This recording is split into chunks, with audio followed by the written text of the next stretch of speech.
talking to a room of identity specialists. I am not one. But the clue is I need identity for everything I do. The last identity project I did was that guy over there when we were both at Verizon. And since that time, it's just been sort of foundational to everything else I do.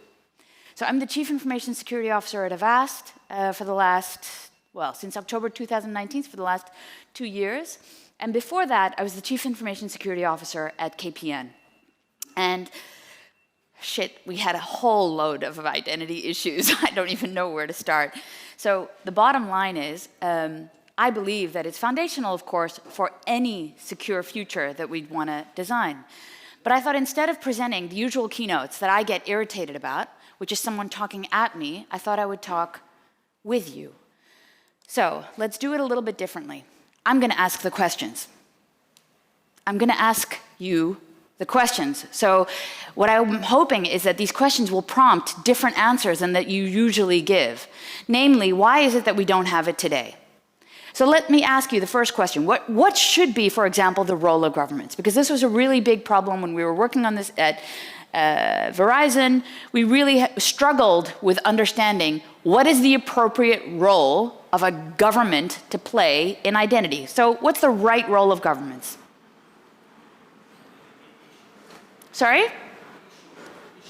They should issue the identities, right? What are the best examples of government issuing identities? Passports, thank you. And what about digital identities? What are the best examples of governments issuing digital identities? Interesting thought. What are the best examples of governments screwing up identity? All over the place. All over the place. Which all over the places are like the most biggest fails that we think, oh my God, you really should have known better? Yeah, yeah. The UK, oh, you're right. So the best examples of people fucking up were the UK, who else? The Netherlands? Okay, which fuck up was that one? DigiD, of course, yeah, okay. All three. Anything else? Any other governments that we don't want to see actually manage identities? Can I ask you? Or manage in a non-privacy friendly way. Yeah. India and China. Don't manage or manage in a non-privacy friendly way, for example, India and China. But there's also another example that I want to think about, like, because it's not just passports, right? It's also, for example, driver's licenses. And then you had the country of Sweden, who had a mismanaged database that they decided to outsource, which lost all information from their Rijksdienstverkeer kind of. So they lost all of their information about drivers. So every single driver in Sweden, every single driver, their data was gone. And not only the stuff about the drivers in Sweden, but also, for example, the load-bearing capacity of roads for military intervention, also gone. So it wasn't just people's privacy-related information, it was also government and state-related information that's also gone. So if we really mismanage identities, it can go horribly wrong. So no matter how you feel about it, even if they don't issue the identity, there has to be some thought in terms of what is then the role of government, because certainly there must be a role, all right? And we already know it's probably one of the ingredients in order to issue a successful identity. Second thing is, don't we have like disparate standards and different identity frameworks and lots of different technologies? Right? So just to ask you guys, which standard or framework should we be using to manage a global or even national or even, forget global or national or regional or sector specific, but a sort of meta identity system which would authenticate you against everything else? Which standard should we be using? Guys, come on. All of the standards. Just all of them, yeah. Okay, no, I see you being like, no, we shouldn't use it. We have to accept that there'll be a new one every 5 or 10 years, a new standard. Okay, so how good are we at innovating every 5 or 10 years on a brand new identity standard to cover them all? Governments are not. No, governments are not. So that goes back to the first question. All right, so what's the role of governments here? Governments don't develop something, a standard, even within 5 years. So renewing them every 5 years or going to a completely new one is probably not really a likelihood for success. I'm asking the identity experts here because when I look at it as a non-expert, you realize that there's a sort of disadvantage to almost knowing too much. So I'm asking you every once in a while to, when I look at security problems, we're so deep down in the tunnel that we don't realize, we don't zoom back out and try to think wait a minute, why the hell are we doing this in the first place? We forget. Okay, so what about technology, right? So that we have multiple authentication vectors, we have all different types of tokens. What should be the preeminent use of technology? Do we have a single standard that we all want to go? Do we want to have biometric everything? By the way, just a random question. Have you guys ever seen the film Monsters, Inc.? Classic. Cinematic tour de force. It's a cartoon film for those of you that may not know it. But there's a brilliant scene on identity where this guy has to enter a secret facility and he begins by retinal scan, fingerprint, the whole thing. But he has to end by dropping his pants. So for those of you who don't know the clip, I didn't want to make videos in the presentation, but my point is that, if we are giving all of this information in the hands of these single issuers or government issuers, what does it mean in terms of the technologies that we need to use and collect? What are the things that we need to have available? If we go beyond passports and a chip on a passport, I get that, right? But if we go beyond that to something that needs to also be ephemeral yet traceable, have non-repudiation built in, yet still have a sort of global decentralized tracking, then we're talking about a lot of different technologies, some of which we don't even have today. Proof of life with every associated vector. Yeah. And then, of course, there's a fundamental thing. How many of you are from the automotive sector? One person. How many of you are from the banking sector? Half the room. No, okay. So, yeah, this is a joke. How many of you are actually from governments? Oh, the brave single soul. We're all going to jump on you later. My point is that we have tried different initiatives, but there's a lack of cohesion even within a single sector, right? In the Netherlands, it's slightly different than the rest of the world, but usually within a single sector, there's competing frameworks. There's competing cooperation with governments. There are sector-specific, I'll give it away who I'm thinking of later, but there are sector-specific government-attached entities that'll help the sector achieve their goals. Right? But this doesn't exist for every sector. So where you may have that in the Netherlands for the banking sector, you don't have it for automotive, which arguably will also be a form of an identity provider soon. And then there's also the whole problem of all of the concerns for adoption. If you're not an incredible technophile and you don't really want to try all the things and be able to do all the things, there's still a lot of privacy concerns, which are not just the regulatory compliance aspects, but also the foundational, traditional barriers to entry for a large global population that has a lot of FUD around security and privacy concerns about putting their data in any single place today. And then there's, of course, the wider public sentiment about adoption of a single player, just in general, with the confusion that's there around all of the different places where we hold our identities today, all of the different places where we have different attributes that together, combined, would make it something strong, but separately actually are there to confuse and weaken us globally. And then there's, of course, the new and emerging threats, right? And that's all the quantum AI blockchain shit, which you may be already working on. And then finally, there's a real question of, if we have identity mechanisms today, there are still people in the current paradigm of the analog or even the emerging digital things that are not inclusive. Yeah, so there's something like 11% of the British population doesn't own a passport. Then what? Right? Governments are good at issuing passports, but what if you don't have one? What type of identity mechanism do you use to authenticate yourself? 11% of the British population. I'm not even talking about Africa or India. The British population. We don't expect that from a Western country. We expect everyone to have a bloody passport. This explains Brexit, by the way, for me. So, probably not completely related, but oh my God. so if we have this, you know, like, how do we actually take this, which is not just a question of a digital divide between these developing countries and Western countries, but within those countries themselves, access to a bank account.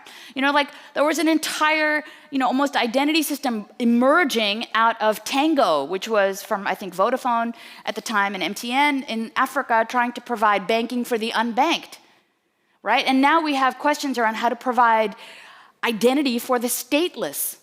If you're not born in a country, but you're born in a refugee camp, which, by the way, a large population from a global perspective will be in the next decade because of all different types of threats, not just the crap that we've seen happening in the Middle East, but also refugees from climate issues. I mean, we have a huge global refugee population. How the hell do we service them with identity? They have no birth certificates. How do we give them an identity? So these kinds of questions, I think, are not ones that we can ignore very quickly. And we can't say, oh, we'll figure it out later. We can't. Because we all know that the reason that security sucks so much today, or at least I know that, is because we never built it in when we were originally designing it. We didn't think about, well, what's the role of security for like basic TCP/IP or BGP, or for mobile, the SS7 signaling system? And the problem is we're going to live with these protocols like BGP and SS7 for at least another 2 decades, because we don't do change well. So how do we not design a standard that needs to be rehashed every 5 years? How do we find protocol standards and participation that's equivalent to the challenge that's at hand? And these are questions that I have for you. I don't have these answers, but I have questions for you, and I expect that you will think about this more to think about the answers. Oh, that's interesting. So there is a slight lag. Let me see. Did you see this slide before or no? Okay. And now I'm going to the next slide. Oh, right. Yeah, well, the just stuff is everything else. It's the bucket that if it doesn't fit in all to these other buckets, it's still there. There are still reasons why all of these challenges will still be a challenge. So let's talk about places where it goes well. Right? Who actually has, not about like how good is it, because there's a lot of Western valuation about how good it is, but who actually has the type of identity system that we would want, right? So we have Estonia, we have Sweden, we have Denmark, and we have China. And the dystopic part of the security person in me thinks, all right, cool. So before you get one of those, you have to provide your full biometric identification. You can't get a SIM. And you have to provide a hardware trust point that will also be linked to that biometric authentication, right? So what does that mean? What are the challenges of providing 2 forms of ID, all your biometric data, and a hardware trust point to the government? What's the downside? Let's get some Western valuation. Well, you can be traced, everything you do, right? Yeah, so where does your right to anonymity go? Where does your right to be forgotten go? Maybe you don't want anonymity, but you do want some sort of time period where, like, okay, I was like 15 when I posted that on Instagram. You know, I don't really believe that big butts don't lie.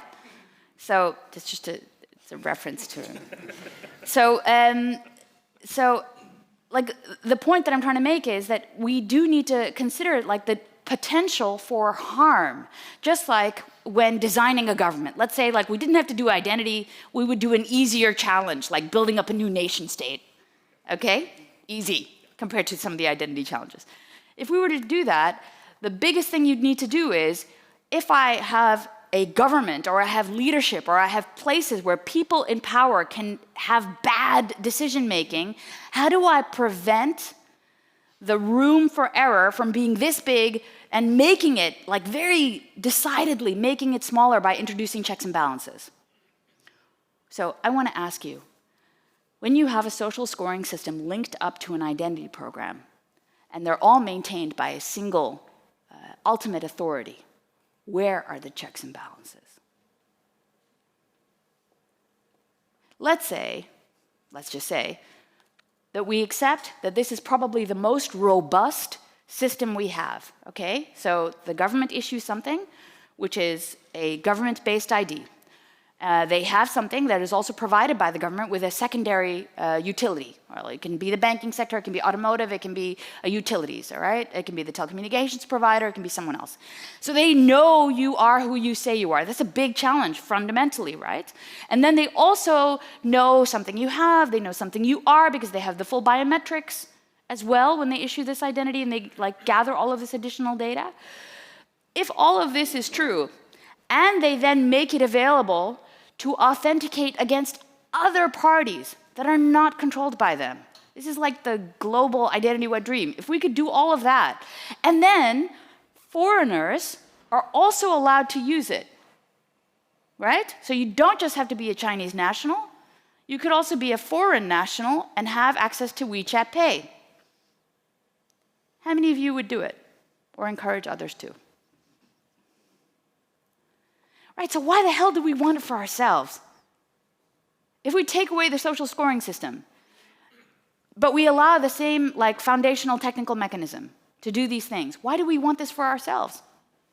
Why do we want this type of centralization, this capability to authenticate against others, this technological viability to have this strong identity? Guys.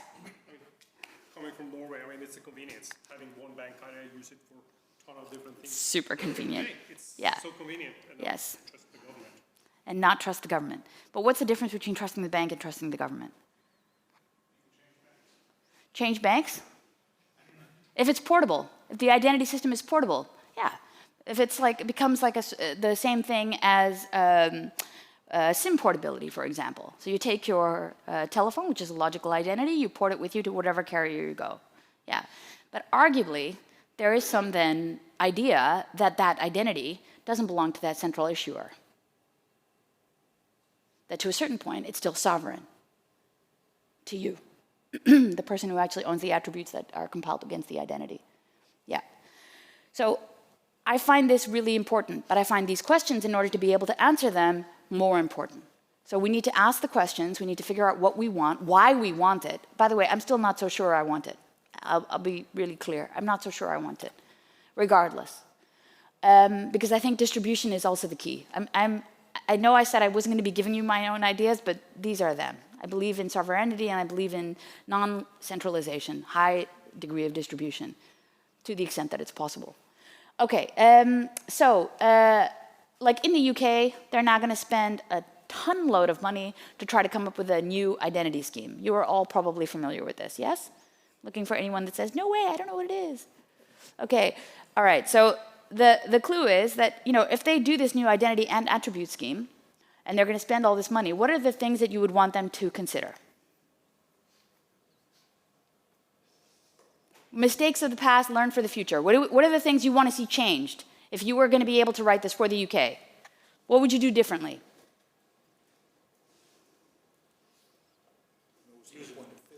No single point of failures. Usability is horrible now, right? Usability is horrible now. Inclusion is terrible. Inclusion is terrible. Cross-sector usability. Why is cross-sector? This is a really good point. Why is cross-sector usability? Well, because otherwise these other sectors will reinvent the entire ecosystem for themselves. Yeah. But it also has to do with how Verify originally set it up. Verify originally tried to confuse identity with attributes. Yeah, and that's a real foundational problem. So part of this, the lack of the cross-sector uptake was because it was just that. You know, they're applying like a couple of attributes that does not equal identity. Right? So we really need to, if we are going to set up equivalent frameworks, really need to think about how do we exactly increase participation with those things by fixing those foundational problems. I think just uptake within the sector in the UK is already a big win compared to the current system. Agree. Yeah. Hey, and Australia. You guys have probably seen that Australia, I think it's just a few days old, they are going to have, they have a whole like requirement. They set up a brand new framework. I still have it on my laptop. I haven't read the whole thing. It's huge. What do you think about the new Australian identity scheme? Are you guys familiar with it? Okay, that's something to Google for later. Let me be frank. So basically, this new Australian scheme is trying to have the same idea, a whole national platform and program, and they're trying to do all of the things that everyone has done before. I haven't read the whole thing, so I don't want to make an out-of-the-box statement about how that it could be. A couple of things that it's already noticed. They are saying, as a government, that they do want not to be just a central holder. They're going to vet and verify schemes, and they're going to open up databases. So I actually think, bottom line conclusions, by the way, interoperable with everything, I'm very much enamored with the W3C verifiable credential stuff. I think if we open up to everything, those are the kinds of standards we need to think about. So, the role of government. Doing that in Australia. You are? Yeah. So working with, and one of the schemes that have been set up has been verified against a number of trust frameworks. So I'm not saying that it'll all go swimmingly well, but there are some signs of less harm. That sounds good. That sounds good. It'll bring me to my next slide, actually. So that's really good. Less harm. So bottom line, all right? You know, the book Lead, Sell, or Get Out of the Way? That's pretty much the same attitude we should have for governments. Either you provide the standards, which the US, for example, is very reluctant to do up until this day. You either provide the standards, or you let somebody else pick it up. You do the W3C, or you do some other standard. I don't care which. You say, yes, we adopt those, we will do those. And what you do is you make sure that government databases are compliant to the standards that others have chosen in your country. Yeah? So you do a sort of standard beauty contest, you pick a standard, and then you open up your government systems, which you have been collecting the amount of information about like citizens of your country for a very long time, and you allow them to be utilized in a safe, privacy-preserving way. Lead, sell, or get out of the way. That should be our attitude with government. And you know, it's not like other people haven't tried before. We have, of course, like different sectoral players who've tried to figure out, in the absence of government taking this active role, we will figure out something else. So you have the GSMA's Mobile Connect initiative, which is really about, look, we already provide identity. We already have a hardware trust point. Just go on top of ours. We'll provide you an identity ecosystem and you can all play. Well, it hasn't had the same uptake that you'd like to see. The same thing with the bank ID stuff. And, you know, I do think that the stuff that's happening in the Netherlands with IDN, it's very encouraging because it shows how a sector can work together, how you can increase adoption within a sector. The question is now, and again, like this is also partially government-led, because if you have the Nederlandse Bankvereniging and you have a sort of non-governmental organization willing to play and engage, you have a shitload more support than if you're trying to do it just a couple of sectoral parties on their own, right? And especially in the banking sector, which is so tightly regulated, there is a good deal of government influence. So even here, it's about participation. And then we have EID, which, like, oh my goodness, where do I start? I believe that, you know, we've tried all of these different schemes. There's a lot of historic attachment sunk cost with some of these schemes. We need to let go of those if we actually want to have a good future. Also in light of existing threats. And now I'm going to go back to Australia, because Australia hasn't only been busy in the identity space with new regulation, they also increased their powers of surveillance. And that's the downside, right? If we give governments the capacity to create identity, but we also know they have this penchant for having great surveillance programs, we're pretty much screwed. And we're asking for the dystopic future, which is already evinced in other geographies. So they have a new Australian Powers Act. It's now like, I think, a month and a half old. And it's not only the ability to spy and do surveillance, but also to change data. So it's insane, but they can change the data on a target system. It's not just forensic preservation. So it's terrifying for everyone who works in cybersecurity. It almost looks like it's an act to allow framing of data.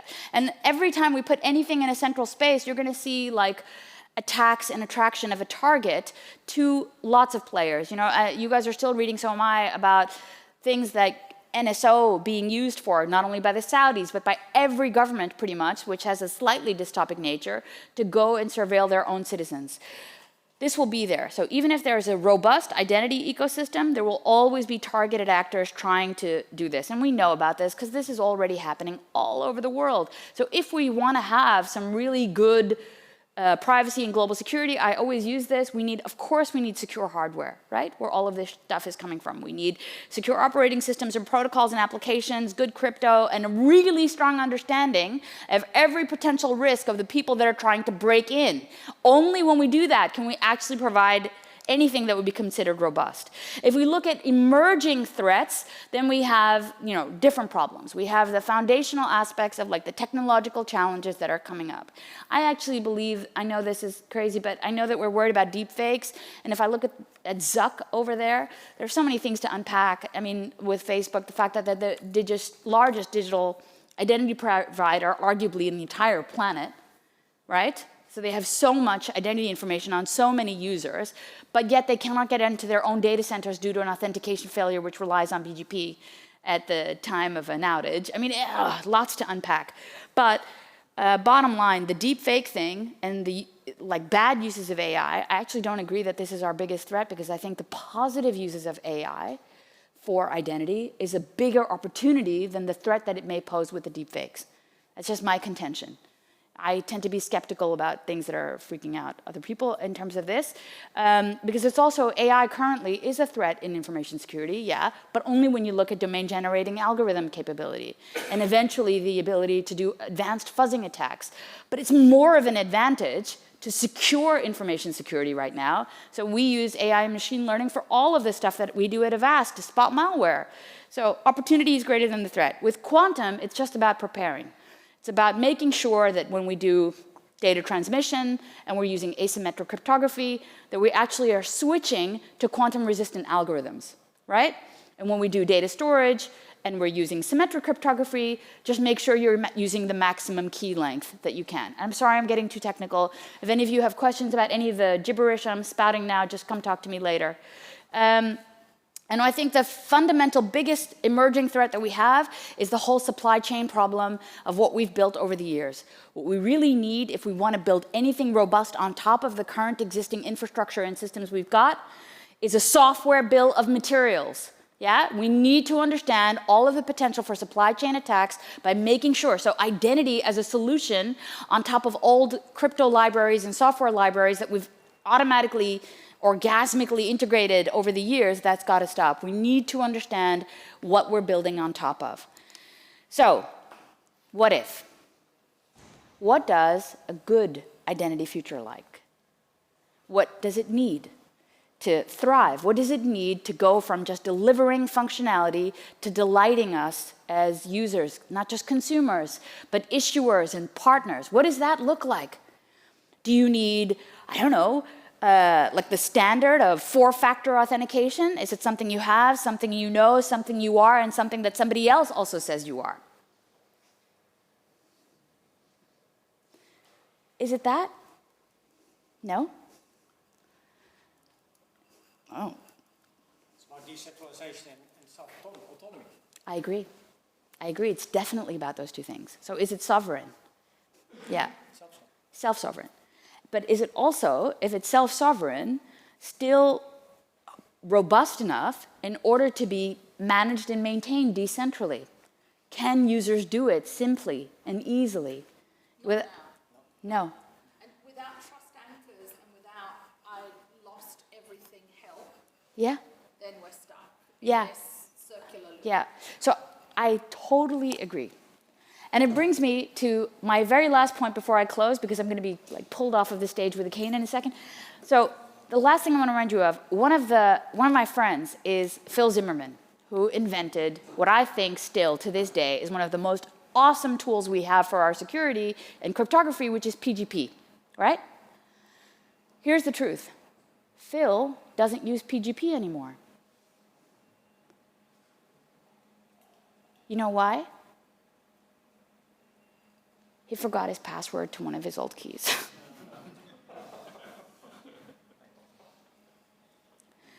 And so the lesson here for all of us is, if we do something strong, super secure, privacy preserving, sovereign, decentralized, we still need to figure out how we take a user, make it super simple, go from delivery to delight. Going from delivery to delight is the biggest challenge for innovators and technologists today. You need to be able to delight. It can't just be, but we're giving it to you because it's good for you. No one gives a fuck. You have to be able to make them be like, oh, I want this, it's so good. It makes my life feel so happy. I love every interaction, so great. What do you need to do that? Thank you.